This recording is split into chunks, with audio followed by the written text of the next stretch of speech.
Welcome in to the latest edition of the Need for Seeds College Basketball Podcast, presented by the Betting the Pitch Podcast Network. I'm your host, the real_G Warner, on Instagram, Twitter, and Patreon. I have with me, as always, at Big East Ben, at Mountain West Ben. Probably should be Mountain West Ben after Colorado State took care of business tonight in easy fashion against Virginia. Got any thoughts on that one? Shout out the Rams for proving America right and making the committee look like idiots. Also shout out Erica Medved, Coach's wife. cutie. Yeah. My apologies, Nico Medved. I was unfamiliar with your game. Well, I'm sure he's pulling in a nice little chunk of change. I did not see his wife, but maybe we'll find a way to work her into the podcast visuals. Though I just put out an Instagram reel that was absolutely disastrous. But if you want to see it, you don't even have to watch any of it because it just says all of our plays right from the beginning. That's can be found at the real_G Warner on Instagram and on YouTube. So we're gonna go through the Mountain West bracket. That's Purdue's region, game by game, give you an idea Midwest of bracket. Midwest bracket, Purdue's bracket in the Midwest, and because they're Midwest type of folk. And we're gonna come up with some winners, give you a couple best bets end of show. Plus, I do have some questions that came in from Jim Pine on Twitter. We certainly welcome as many of those if you want to send those in. I'll throw some of them. There's one that relates none that relate to this region, but since we've already done podcasts on one of the or three of the four questions, go through those at some point in this episode. So this will be a Midwest episode plus a little bit of Jim Pine. Go ahead. And Griff, I also got some feedback from some listeners on the last episode. They enjoyed our jokes at the expense of the royal family and of the Democratic Party. So we'll try to work in some of those throughout the episode. Great. It'll be a pizza whatever soon enough. So we'll start with Purdue against a combination of Montana State or Grambling. Montana State and Grambling. Montana State a 3.5-point favorite, total at 135. Do you have any thoughts you'd like to share on that matchup? I hope Montana State wins because their tallest starter is 6'7". Great. Sounds like Zach Edey will eat. DraftKings throw out the 24.5 number. I don't know if that has any relevance to this game. I feel like it should be bigger. At least it should be bigger if Grambling's in this game. Montana State might be a lot better, as we see from this point spread, though that does feel a little bit small to me. Purdue moves on, yes? I think so. They get it done this year. Great job, Matt Painter. I mean, 1 for 2 against 16 seeds back-to-back seasons is probably not good enough. But we'll move on to the next game in that little pod. Utah State against TCU. It looks like this is in Indianapolis. I mean, if Purdue can't beat a 16 seed in Indianapolis, then maybe they should just blow up the program. But we'll go to TCU, and this is a late night game. I think the last tip on Friday. You got TCU and Utah State. TCU currently a 4-point favorite, open 3.5, so they've climbed a little bit. Total has climbed from 148.5 points to 150.5. So Utah State, I mean, people are saying they're overseeded. I don't know if I agree with that. They're a great transition team. They're number one in the field in transition field goal percentage, but they don't take advantage of it enough. They're only 107th in tempo. They get to the rim at will, take the third most percentage of total shots at the rim of the entire field, and they're efficient. They have the second best efficient field goal percentage from two. That doesn't translate to the outside. They're a very poor three-point shooting team. They're only shooting 32%, but they know that. They don't shoot them much. On D, they do give up a lot of shots at the rim themselves and aren't great at defending the interior. They are great at defending the free ball, allow teams to shoot 29%. And they do get to the line a lot, 26th in the country. Not great at shooting free throws, though, 223rd. Wins this year, they beat Boise State twice. They got a non-con win over San Francisco and took care of New Mexico, San Diego State, and Colorado State at home. Horned Frogs, my nemesis last year in the tournament. My nemesis this year in the Big 12 tournament. They don't shoot threes either, and they don't make them either. They are good at limiting transition shot attempts. They're number 8 in the field at that. But when teams are able to run on them, the team score at will. They're 67th in the field in transition efficient field goal percentage. They also give up a ton of shots at the rim in their own right. On offense, we know the story: blistering tempo, 31st in the country. Great offensive rebounding team, 20th in the country. Took care of Baylor on the road, Oklahoma at home, Houston at home. I don't know about you, man, but I think this game should be more of a pick 'em. Two good coaches in Jamie Dixon and Danny Sprinkle. Two teams that are very good I at think the jury's still out on Danny Sprinkle. Ooh, okay. Not you don't like sprinkles? I mean, as you know, Dessert Boy, formerly known, I do love sprinkles on literally anything. But my concern really is that TCU has this coach named Jamie Dixon who's been very deep in tournaments, didn't really win the big games at Pittsburgh, but he was, I think, pretty good at getting out of the first round. I do believe, though, that this is probably the biggest spread of 8 and 9 games at TCU -4. That feels a little weird to me. I gotta say, it was as high as 4.5. I have it clocked at from earlier, I think yesterday. That I could agree with. Is that Utah State might have the best player on the floor in Great Osobor. I think it's a Nigerian thing to name your kids after like awesome sounding and like really respectful adjectives. And I feel like Great Osobor, he doesn't look like the tallest figure, and honestly came, I think, with Danny Sprinkle from Southern Utah or one of those type of programs. But I don't know necessarily because TCU, I mean, seeing them start over 15 against Houston in the Big 12 tournament, it's less likely to happen against a better defense. And I imagine they'll be licking their wounds significantly. But TCU wants to run. And if they are struggling in the half court, it's because they just can't shoot the ball. Utah State, I think, has some problems as well in that category, but they played so well at home. I just wonder. I mean, we saw Colorado State answer a little bit of a Mountain West question tonight, though it was against the worst team in the field. I feel like that got an at-large bid, or at least a bid to the first four. Do you take any? Do you learn anything from Colorado State's performance tonight? Yeah, I learned that Virginia is worse than I thought. Okay, so no relevance to this Utah State game But then. no. I think Utah State. I think there's an edge here. I think Utah State is better at getting to the rim than TCU. I think they're a more efficient team when they get to the rim than TCU. TCU hacks a lot, Griffin. They are 258th in fouling. Okay. Utah State doesn't have a great foul shooting team, but their two guards, Martinez and Brown, they do shoot over 86% from the stripe. So there's that. Give me My Utah my State. And the my best part about question this there, spread, sorry to jump in, but my question there would be how much are those guards getting the line? Certainly in a late game fouling situation, that seems to be the way. I don't know how I feel necessarily about that little combo there. And I feel like Osabor listed at 6'8". He's gonna have a lot of trouble with Ernest Uday, 6'11", very athletic inside. But you could, so it sounds like you're more of a believer in Utah State getting to the rim and scoring inside than TCU shooting well from the perimeter. correct. Yeah. I mean, TCU they haven't proved at all this year that they can shoot from the perimeter. I mean, Tennyson sometimes gets hot. Jameer Nelson Jr. gets hot, but they're very streaky guards. And ultimately, I just think it's going to be a battle in the interior, and I think Utah State is going to win that battle. And I'll take the points. And the best part about this spread is it's not going to end with some jackass rolling the ball up the court with 0.7 seconds left and another jackass picking it up at the logo while the two teams are shaking hands and ruining a lot of evenings that night. Yeah, the wedding fund. Sorry, it sucks to be there, but that was Ben and my trip to the Ball Arena, the whatever Mason Jar Arena for what was probably the worst beat, hopefully of our lifetimes. Though I did feel like I took one literally tonight in the NIT. We'll move next to McNeese State Who you and got though? Who you got? Beyond. oh yeah, sorry, I'll take Utah State +4 with you. McNeese State, they play Gonzaga in the 12-5 game. This is Salt Lake City, Utah. Looks like McNeese a 6.5 point underdog. So Gonzaga open -6. I feel like it's been jockeying around. We're up to 6.5 now. Very popular upset potential pick, I feel.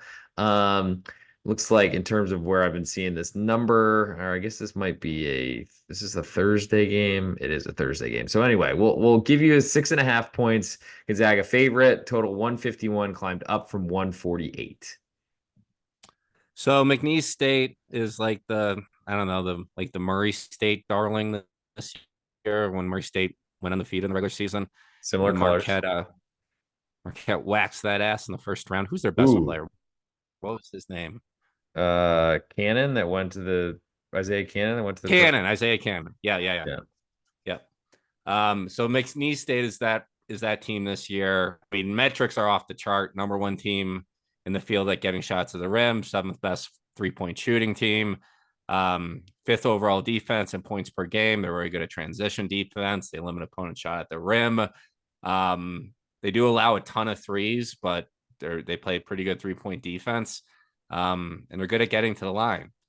The thing is, though, they play in the Southland Conference, one of the worst conferences in college basketball. So take all those metrics with a heavy dose of grains of salt. Better than the West Um, Coast Conference, you're saying.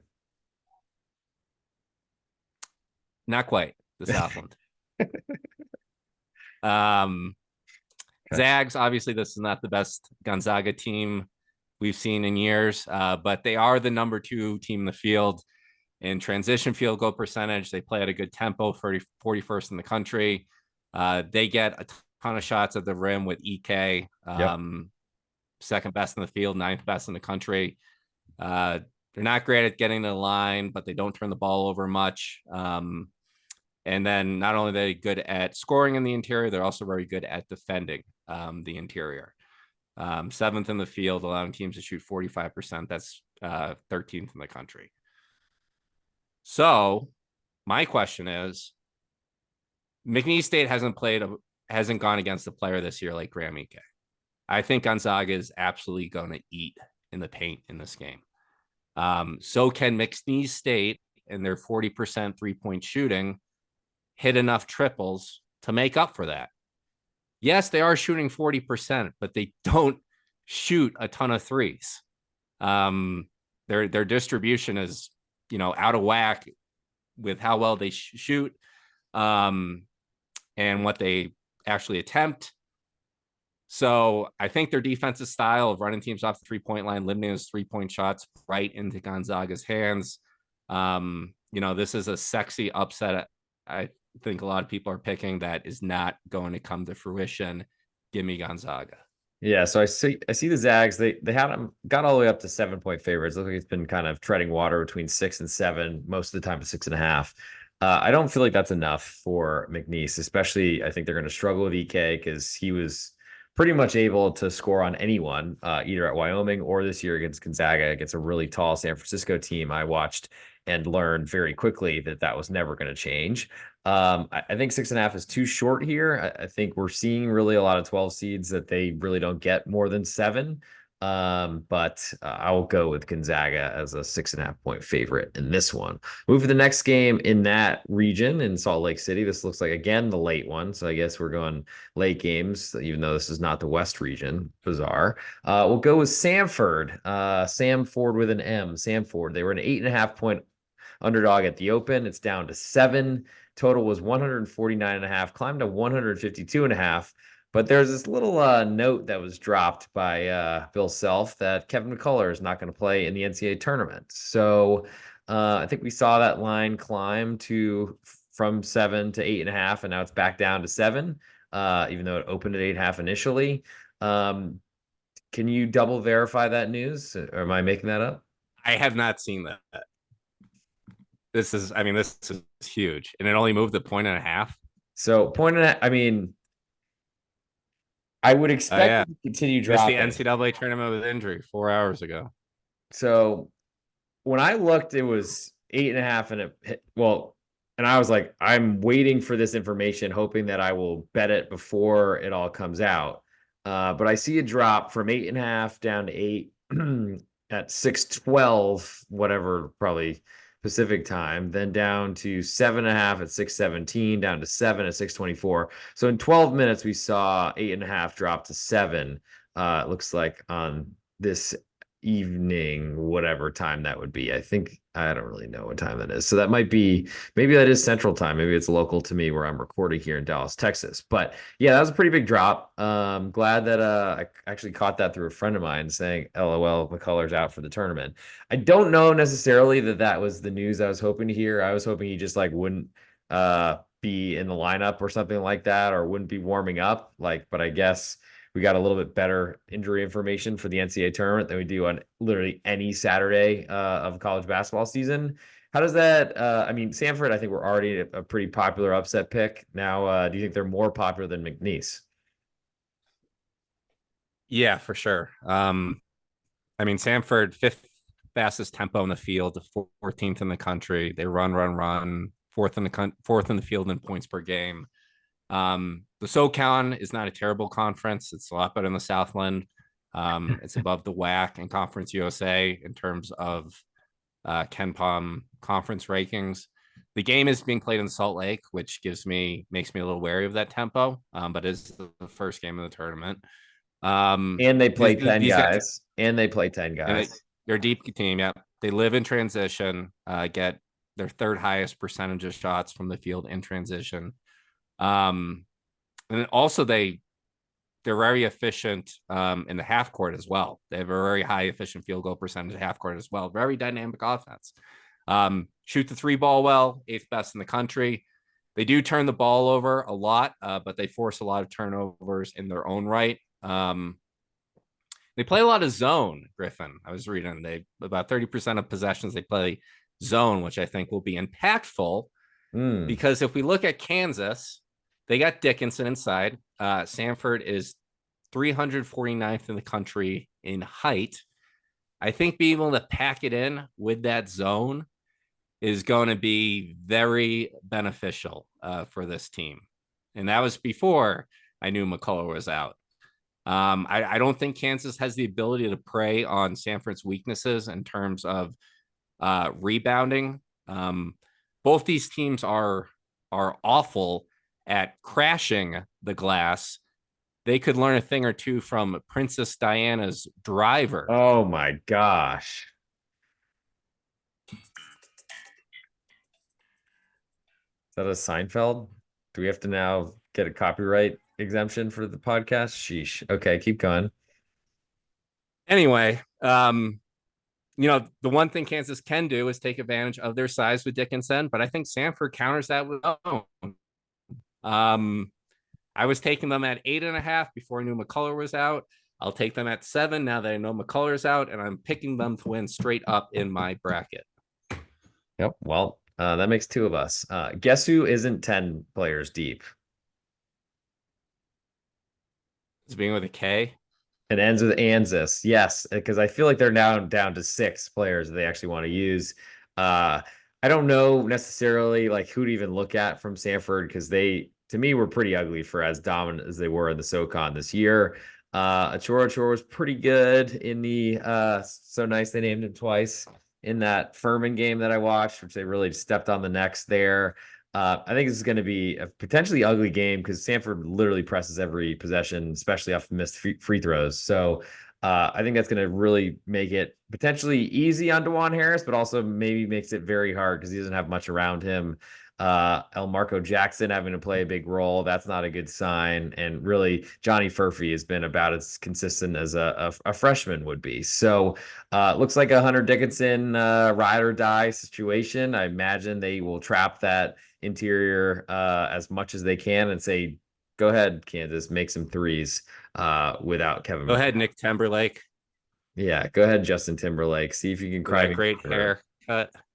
Yeah, go cry me a river, Justin Timberlake. We'll move next in this region. We'll go down to a 6 versus 11 with South Carolina and Oregon. This game's being played in Pittsburgh, the Steel City.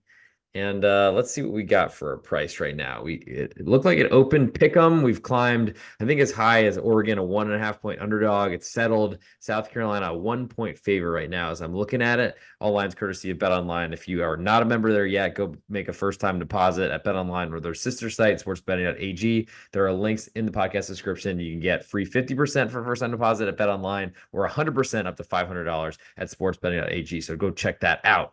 South Carolina 1 point favorite. What do you think? I think this game stinks. What do you think?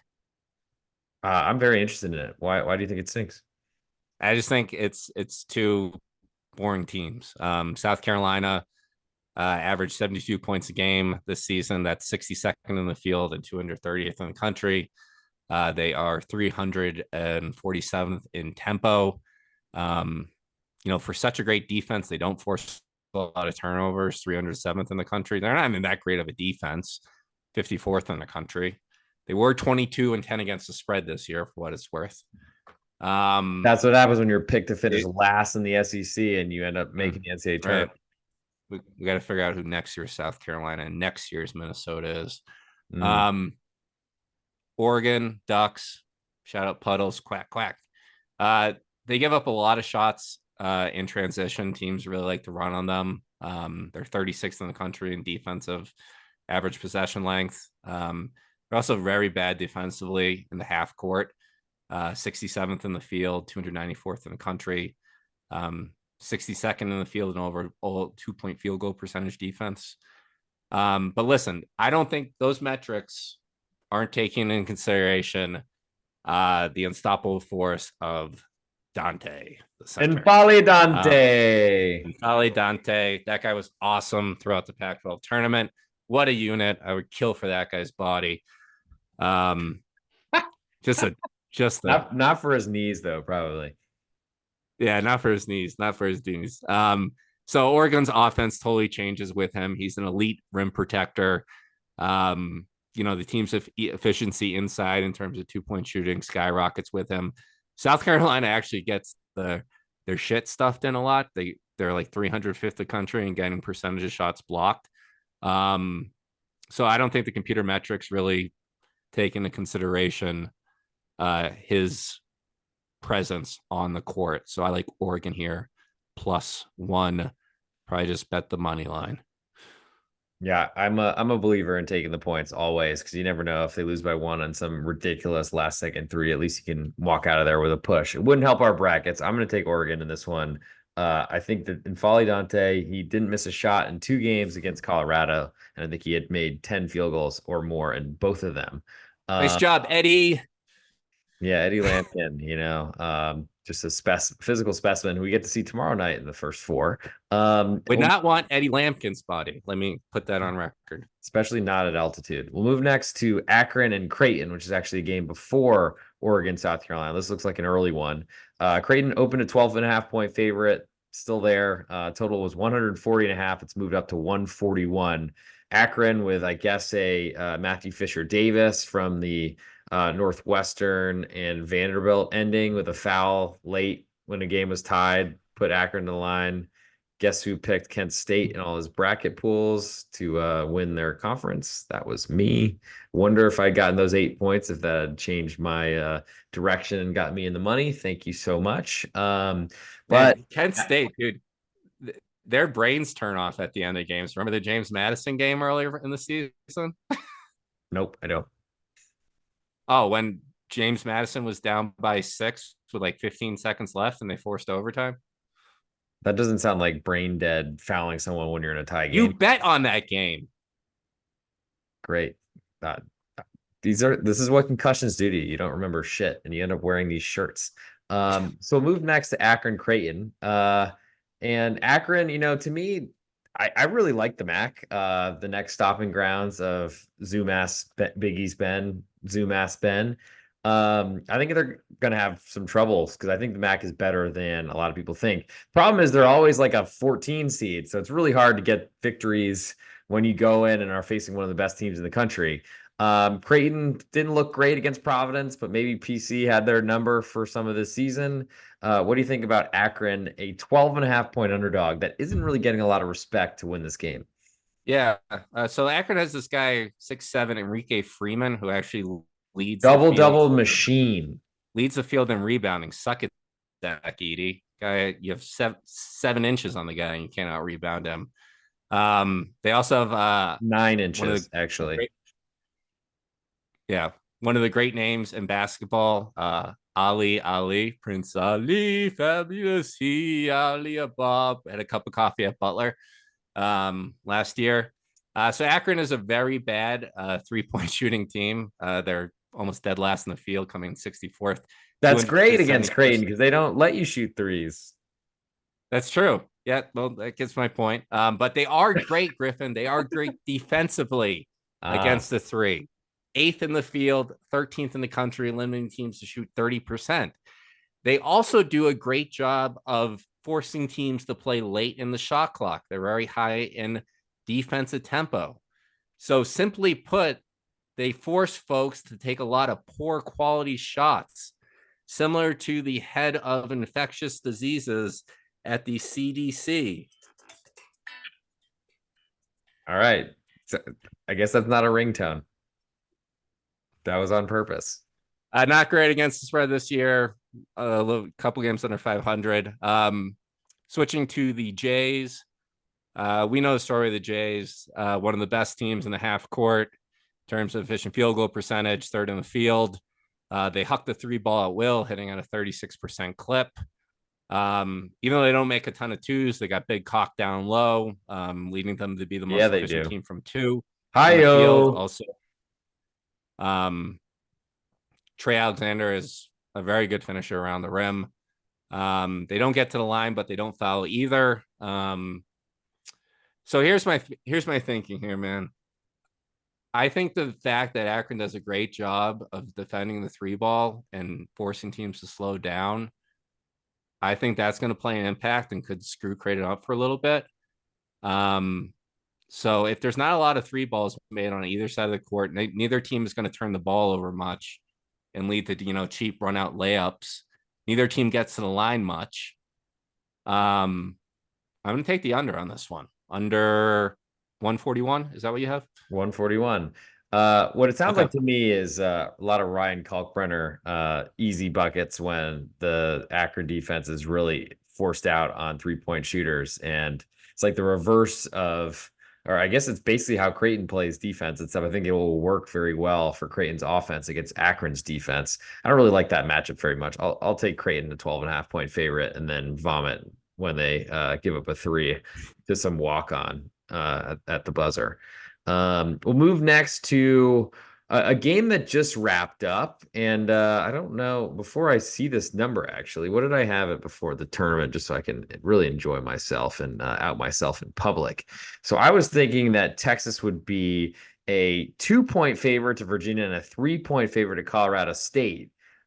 Which is clearly backwards because Colorado State was the favorite tonight. However, I'm very happy to admit or announce that I started my March Madness or my NCAA tournament 1-0 with a very easy victory. Looks like we have Texas a 3-point favorite, total at 145 right now from a 143.5 open. What do we think about this one?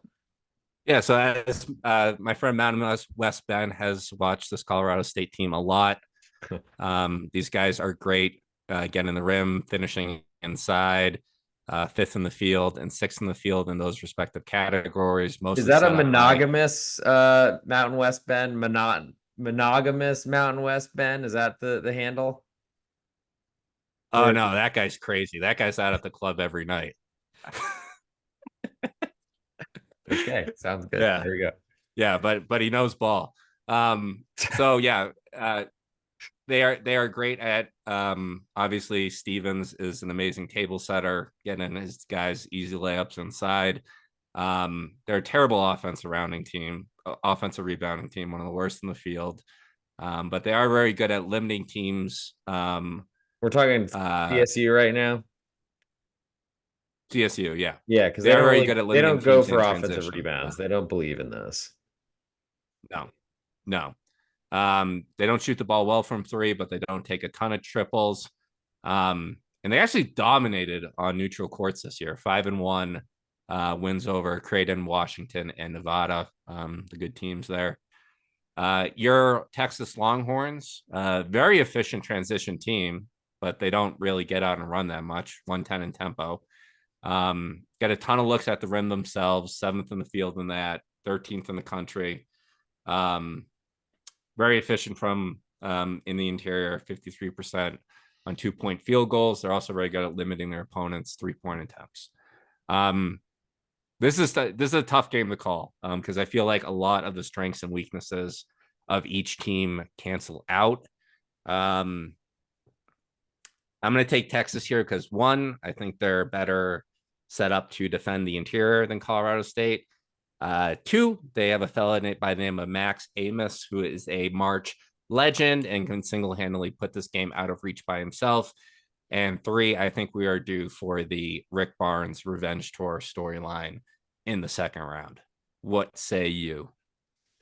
Well, considering I'm the one wearing the how do I say the disgusting shirt that seems to be very popular whenever I wear it, especially to Texas events. I get noticed way more in this shirt than I do in like what I feel like is a good looking Texas shirt. So I guess I'm just gonna have to keep wearing it. With that said, I did just see the same Texas team blow a pretty big lead against Kansas State in Kansas City. Don't really know if you look past what they did the same thing at Baylor, beat Oklahoma and Oklahoma State, won at Texas Tech with a big lead on the road, which I guess was a little bit different of a scenario because they actually were able to hold on to that lead. I just don't feel like this Texas team is very good. Their coach has really never won anything besides his run to the Elite Eight last season and then choking up a Final Four appearance. I'm just not really a believer. So I'm definitely taking the 3 points on good old CSU Mountain West monogamous or non-monogamous Mountain West Ben. Crazy guy in the club. Do you have a trunk? Because I want to put my bike in it style. I don't really feel that great about a straight up pick here, but I think most people are picking Texas because they are the better seed. So give me Colorado State, both against the spread. And I guess it looks like this one just ticked down, but I'm not saying that because I'm taking the 3. You're laying the 3. And we'll move to that last game on our list. And this game seems to matter a little bit to potentially the shirt I'm wearing. It looks like St. Peter's against Tennessee. This game's in Charlotte. I guess as is Colorado State in Texas. It will be the nightcap a little bit earlier and a quick turnaround for Colorado State, but we haven't seen that really matter in the past. Tennessee, a 21-point favorite, up from 18.5 against those St. Peter's. Looks like we lost our spot. Believe it or not, at Biggie's Bet has not committed all these efficiency data to his memory yet. I don't think it's not hidden under that handkerchief. I didn't put a ton of research into this game because do we have a line yet? For St. Peter's in Tennessee? Yeah. Yeah, 21. 21? Okay. Total 120, 130. So St. Peter's, when they stepped in competition, they played Rutgers, lost by 31. They played Duquesne, lost by 9. Duquesne. And best win this season is over Marist. No, Fairfield. Oh yeah, they upset Fairfield as a favorite in that one. So good for St. Peter's. Yep. They shoot the ball at a 45% effective field goal percentage. Gross. That's good for 350th in the country. That'll do well against Rick Barnes. Yeah, they also turn the ball over at a rate of 19.6%, good for 324th in the country. And they shoot the 2 ball at a rate of 359th in the country, 42%. I think Dalton Knecht might outscore the St. Peter's team by himself. Okay, so what are you doing here? I'll take the Volunteers by 30. Minus 21. I'll go under 130 in this one because I think St. Peter's only chance, based on those metrics, is to try to literally flatten the ball and say it can't bounce. Sorry, we'll have to play again some other day. So then 344th in tempo. There we go. Don't think it's going to be the same Shaheen Holloway experience, but I didn't expect it then either. So, who do we got coming out of this region? It's a tough region, dude. I think honestly, the top three seeds, any of those top three make it out. Um, notice my Twitter handle is Big East Ben. I really want to pick Creighton. Hmm. Because I think they could handle Edie with Cockbrenner, but they got to get through Tennessee. And I think Tennessee is a wagon. I know they lost in the SEC tournament. Who the heck did they lose to again?